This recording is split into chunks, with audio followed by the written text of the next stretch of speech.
Le rôle primordial de la corruption dans le sous-développement et dans le délabrement des nations. À travers une série de publications, je m'interroge sur le rôle de la corruption dans le sous-développement et le délabrement des nations. Un chapitre spécial sera consacré à ma réflexion sur le rôle que pourrait jouer la corruption dans le déclin et la décadence des grandes civilisations, aujourd'hui disparues. Mise au point. Avant d'aborder notre sujet, je voudrais faire la mise au point suivante. 1. La corruption dont il est question dans mon exposé ne concerne que les simples citoyens. On pourrait citer parmi eux, les fonctionnaires, les agents publics. C'est-à-dire, des personnes qui demandent une rétribution illégale, pour effectuer un service, que l'État propose gratuitement aux citoyens.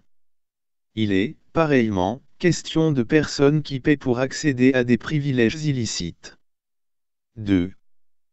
Même si la frontière entre les deux est fluctuante, une distinction est faite entre corruption et pourboire. 3.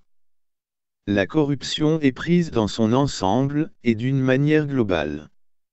Je ne m'adresse à aucun pays, ni à aucune communauté, ni à aucune personne, en particulier. Ceci représente la conclusion de mon observation de plusieurs décennies sur les évolutions des nations. Toute ressemblance avec des nations, des situations, ou avec des personnes, est fortuite. 4. Un fichier PDF vous sera proposé en téléchargement libre. Il contient l'intégralité du texte de ces publications.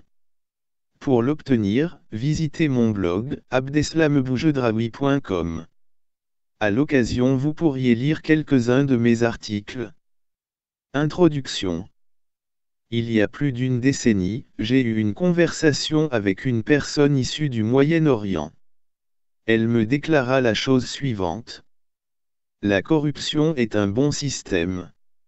Ceux qui touchent les pots de vin, mangent et nous font manger avec eux. Cette affirmation est surprenante puisqu'elle provient d'un homme ancré dans la morale religieuse.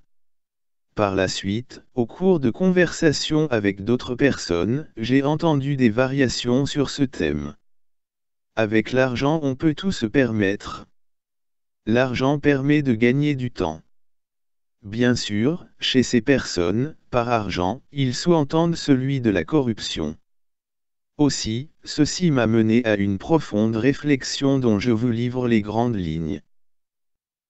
Je continue mes propos sur la corruption en tant que facteur de sous-développement et de délabrement des nations dans ma prochaine publication. Mon essai, Discours sur l'universalité en Occident, est disponible sur Amazon.